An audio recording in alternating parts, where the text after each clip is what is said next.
श्री स्वामी समर्थ. आज आपण नारायण नागबडी पूजा विधी, महत्त्व, उपाय याबद्दल आजच्या व्हिडिओमध्ये माहिती बघणार आहोत. तर व्हिडिओ स्किप न करता शेवटपर्यंत नक्की बघा. त्र्यंबकेश्वर येथे शास्त्रोक्त पद्धतीने वेगवेगळ्या पूजा विधी केल्या जातात. नारायण नागबडी पूजा ही वैदिक पूजा आहे, जी पितृदोषाच्या निवारणासाठी केली जाते. या पूजेसाठी 3 दिवसाचा कालावधी आवश्यक आहे. यामध्ये 2 वेगवेगळ्या प्रकारच्या विधी केल्या जातात, जसे नारायण बळी आणि नागबडी.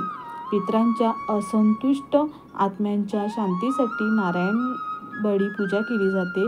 तसेच केल्याच्या पापातून मुक्त होण्यासाठी नागबडी पूजा केली जाते. दोन्ही पूजा पितृदोष किंवा पितृशापातून मुक्त होण्यासाठी, तसेच पितरांच्या आत्म्यांना शांती मिळण्यासाठी आणि नकळत सापाचा मृत्यू झाला असेल तर त्या पापातून मुक्त होण्यासाठी केल्या जातात. तसेच ज्या व्यक्तीच्या देहावर अंतिम संस्कार झाले नसतील, व्यक्ती घरातून निघून गेला असेल, अशा व्यक्तीच्या आत्म्यांना सद्गती प्राप्त होण्यासाठी सुद्धा नारायण नागबडी विधी केला जातो.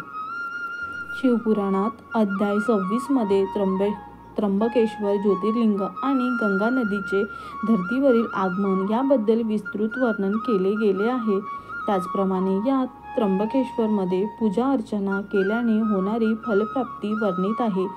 त्र्यंबकेश्वरमध्ये केलेल्या अनुष्ठान पूजा हे सफल होतात, यांचे भक्तांना नेहमीच अनुभव येतात.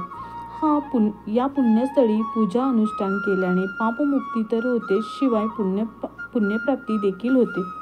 नारायण नागबडी पूजा का करावी? तर जेव्हा एखाद्या व्यक्तीने नागाची हत्या केली असेल वा करवली असेल, किंवा कुणी हत्या करत असताना अशा व्यक्तीला प्रोत्साहन दिले असेल, अथवा नागाची हत्या पाहत असताना त्यात अशा व्यक्तीला न अडविता त्यात आसुरी आनंद मानला असेल, तेव्हा अशा व्यक्तीच्या नागाच्या हत्येचे समान पाप लागते. हा दोष त्यालाही लागतो. अशा प्रकारे पापाचे परिणाम हे अडचणीत होऊन दुखापती होते. त्याच्या निवारणार्थ हा विधी करावा लागतो. आपल्या परिवारात अथवा मागील पिढीमध्ये एखाद्या व्यक्तीचा दुर्मरणात मृत्यू झाला असल्यास त्याच्या आत्म्यांना सद्गती प्राप्त करून देण्यासाठी हा विधी केला जातो. दुर्मरण एकूण असे कितीतरी प्रकार आहेत. अपघातामध्ये मृत्यू होणे, आत्महत्या केल्याने मृत्यू होणे, परांगदा होणे, संतती न होता मृत्यू पावणे, धनाच्या लोभात मृत्यू पावणे, अशा खूप साऱ्या गोष्टी. तसेच एखाद्या व्यक्तीच्या जन्मपत्रिकेत ग्रहाच्या स्थितीनुसार जर पितृदोष तयार झाला तर ज्योतिषप्रमाणे पितृदोष निवारणार्थ नारायण नागबडी विधी करण्यास सांगण्यात येतो. संतती प्राप्तीसाठी म्हणजे कुळाच्या उन्नतीसाठी देखील नारायण नागबडी हा विधी केला जातो. नारायण बळी म्हणजे आपल्या कुटुंबातील एखादी व्यक्ती अचानक अपघाती अथवा अनैसर्गिक तऱ्हेने मरण पावली असेल तर अशा व्यक्तीला सद्गती मिळत नाही, कारण अशा व्यक्तीच्या काही इच्छा अथवा अपेक्षा या अपूर्ण राहिलेल्या असतात. अशा वेळी त्या व्यक्तीला मृत्यूनंतर सद्गती प्राप्ती व्हावी यासाठी नारायण बळी पूजा केली जाते. जेव्हा व्यक्तीला त्याच्या निश्चित मृत्यू समय येण्याच्या अगोदर म्हणजे अकाली मृत्यू येतो, अथवा आत्महत्या केलेल्या माणसांचे शास्त्राप्रमाणे आत्मशांती प्रित्यर्थ दहनादी अथवा श्राद्धविधी न झाल्यास अशा व्यक्तीचे दुर्मरणामुळे जीव आत्म्यास गती प्राप्त होत नाही आणि तो सूक्ष्म अशा लिंगदेहाच्या रूपाने भटकत राहतो. तेव्हा अशा व्यक्तीच्या लिंगदेहाला गती प्राप्त व्हावी यासाठी आपल्याकडे शास्त्रोक्त पद्धतीने नारायण बळी करण्याचे विधान सांगितलेले आहेत. नारायण बळी पूजेला सद्गती नारायण बळी पूजा म्हणून देखील ओळखले जाते. सद्गती म्हणजे आत्म्याचे स्वातंत्र्य. गरुड पुराणाच्या 40व्या भागात सद्गती नारायण बळी पूजेचा अर्थ वर्णन केलेला आहे. यानंतर आपण नागबडी पूजा बघणार आहोत. आपल्या घरातील एखाद्या व्यक्तीकडून कळत नकळत नागाची हत्या झाली असेल, अशा नागाला आत्मशांती लाभत नाही. तो वंशवृद्धीला प्रतिबंध निर्माण करून संतती होऊ देत नाही. तसेच इतर मार्गाने घरातील व्यक्तींना त्रास होतो. म्हणून या त्रासातून मुक्तता हवी असेल तर मृत्यूलोकी भटकणाऱ्या नागाच्या आत्म्यास शांती लाभावी यासाठी नागबळी पूजा करणे अनिवार्य आहे. संपूर्ण भारतात नागबडी पूजा केवळ त्र्यंबकेश्वरमध्येच केली जाते. जर आपण नारायण नागबळी पूजा न केल्यास आपल्याला कुठल्या अडचणी येणार आहेत त्या बघणार आहोत आपण. आपल्याला संतती न होणे किंवा गर्भपात होणे हे सर्वात महत्त्वाचं कारण ठरू शकतं.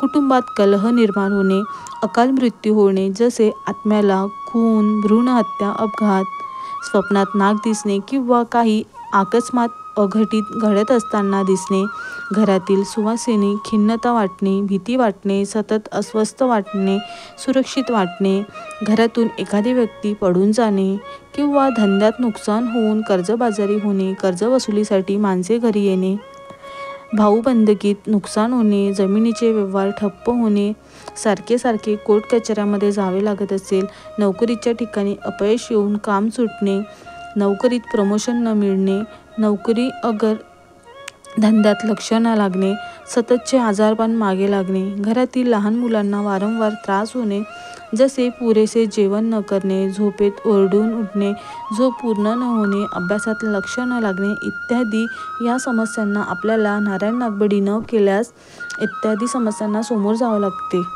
त्र्यंबकेश्वर मंदिर परिसरात केल्या जाणाऱ्या सर्व धार्मिक विधींपैकी एक म्हणजे नारायण नागबळी पूजा. त्र्यंबकेश्वर मंदिर परिसरात मंदिराच्या पूर्व दरवाजाला स्थित अहिल्या गोदावरी संगम व संततीचे महास्मशानात येथे नारायण नागबळी पूजा केली जाते. अनेक प्राचीन ग्रंथांमध्ये नारायण नागबळी पूजा विधानाचे महत्त्व सांगितलेले आहे. नारायण नागबळी हा विधी 3 दिवसाचा असतो. नारायण नागबळी पूजा केव्हा करावी? काम्य कर्माचे इच्छित फळ मिळण्यासाठी नारायण नागबळी पूजा विधी हा शुभ मुहूर्तावर करणे आवश्यक आहे. जेव्हा ग्रह बृहस्पती आणि ग्रह शुक्र पौष महिन्यात स्थापित होतात तेव्हा तो चंद्र पंचांगानुसार अतिरिक्त महिना म्हणून ओळखला जातो. जेव्हा दिवसाची सुरुवात 22व्या चंद्रस्थानापासून झाली असेल तेव्हा संतती प्राप्तीसाठी नारायण नागबळी पूजा त्या दिवशी करणे उचित मानले जाते. असे सुद्धा म्हटले जाते की चंद्र पंधरवड्याच्या 5व्या आणि 11व्या दिवशी नारायण नागबळी विधी करण्यासाठी सर्वात योग्य आहे. हस्त नक्षत्र, पुष्य नक्षत्र किंवा अश्लेषा नक्षत्र अशा नक्षत्रावरती हा विधी करणे योग्य आहे. तसेच इतर नक्षत्राच्या दिवशी जसे मृग, अर्ध, स्वाती म्हणून विधी केला जाऊ शकतो. दिवसांपैकी रविवार, सोमवार आणि गुरुवारी हा विधी करणे उचित आहे. प्रत्येक व्यक्तीचा शुभमुहूर्त हा त्याच्या असणाऱ्या इच्छा, काम्य त्याच्या पत्रिकेतील ग्रहस्थितीनुसार वेगवेगळा असू शकतो. नारायण नागबळी पूजा कोण करू शकतात? शास्त्रानुसार नारायण नागबळी पूजा ही पुरुष एकट्याने करू शकतो, परंतु स्त्रीला एकट्याने ही पूजा करता येत नाही. कुटुंबातील सदस्यांच्या उन्नतीसाठी एकटे विधुरसुद्धा नारायण नागबळी पूजा विधी करू शकतात. संतती प्राप्तीसाठी दाम्पत्य देखील हा विधी करू शकतात. गर्भवती महिलेस 7 महिन्याच्या गर्भावस्थेपर्यंत हा विधी करण्याची अनुमती आहे. विवाहासारख्या पवित्र कार्यानंतर हिंदू 1 वर्षापर्यंत हा विधी करू नये. बाकी कुठल्याही पवित्र कार्यात हा विधी करता येतो. जर पालकाचे निधन झाले असेल तर मृत्यूच्या 1 वर्षानंतर हा विधी करू शकतात. आता आपण नारायण नागबळी पूजेची पद्धती काय आहे ते बघू. पहिल्या दिवशी प्रथम कुशावर तीर्थावर पवित्र स्नान करून नवीन वस्त्र धारण करावीत. पुरुषांनी धोती व स्त्रियांनी साडी नेसावी. विष्णुपूजन व विष्णू तर्पण केले जाते. गुरुजी पंचदेवतांची प्रतिमा म्हणजे ब्रह्मदेव चांदी प्रतिमा, विष्णुदेव सुवर्ण प्रतिमा, शंकरदेव ताम्र प्रतिमा, यमराज लोह प्रतिमा, प्रेत शिषे प्रतिमा 5 कलशावर स्थापन करून पूजा केली जाते. यानंतर विधानानुसार हवन केले जाते. दक्षिणेकडे मुख करून 16 पिंडाचे श्राद्ध केले जाते. नंतर काकबली केले जाते. या सर्व विधीनंतर पालाश विधी केला जातो. या विधीमध्ये मनुष्यरूपी पुतळ्याचे पूजन करून त्यावर अंत्यसंस्कार केले जाते. तदनंतर त्या पुतळ्याच्या नावाने दशक्रिया विधी केल्या जाते. दुसऱ्या दिवशी महिकोधिष्ठ श्राद्ध, सपिंडी श्राद्ध व नागबली विधी केले जातात. पूजेच्या तिसऱ्या दिवशी सर्व नकारात्मकता भस्मीभूत करून कार्यसिद्धीस नेल्याबद्दल श्री गणेश ध्यान करावे व गणपती पूजन करावे. या दिवशी सुवर्ण निर्मित नागाची पूजन करून तो गुरुजींना समर्पित करावे. अशा प्रकारे तिसऱ्या दिवशी पूजेची सांगता करावी. नारायण नागबडी पूजेचे फायदे काय आहे? चांगले आरोग्य तसेच यशप्राप्ती होते. वडिलोपार्जित शापापासून मुक्ती मिळते. पितृदोषाचे दुष्परिणाम दूर होतात. व्यवसायात यश प्राप्त होते. दाम्पत्यात संतती प्राप्ती होते. वाईट स्वप्नापासून जसे सापाच्या दंशाचे मृत्यू सुटका होत असते. या सापांचे स्वप्न ज्यांना कुणाला पडत असेल ते सुद्धा नाही पडत. नारायण नागबडी पूजेसाठी काही नियम आहेत. तर ते असे, एखादा नारायण नागबडी पूजा सुरू झाल्यावर भाविकांना त्र्यंबकेश्वर देवस्थान सोडून कुठेही जाण्याची परवानगी नाही. सर्व भक्त पूजेच्या दिवसात केवळ ब्राह्मणांनी प्रदान केलेले सात्विक, कांदा आणि लसूण वर्जित भोजन ग्रहण करू शकतात. पूजा करतेवेळी पांढरे वस्त्र परिधान करावे, जसे पुरुषांसाठी पांढरी धोती, गमछा, रुमाल आणि स्त्रियांसाठी पांढरी साडी. ज्या समयी नारायण नागबडी पूजा आयोजित केली असेल त्याच्या 1 दिवस अगोदर यजमानांनी त्र्यंबकेश्वरमध्ये उपस्थित राहावे. हा विधी केल्यावर भाविक 1 दिवसासाठी सुतक पाडतात. त्यात त्यांना कोणालाही स्पर्श करण्याची अनुमती नाही व कोणाच्या घरी अथवा शुभ कार्याला जाता येत नाही. गुरुजींनी नेमून दिलेल्या नियमाप्रमाणे 3 दिवस वास्तव्य करावे. तुम्हाला जर हा विधी करायचा असेल तर तुम्ही त्र्यंबकेश्वरला जाऊन हा विधी नक्की करा. तिथे गुरुजींची भेट घेऊन त्यांच्यासमोर आपल्या समस्यांचं निवारण करू शकता आणि घरातील पितरांच्या शांतीसाठी हा विधी नक्कीच करावं.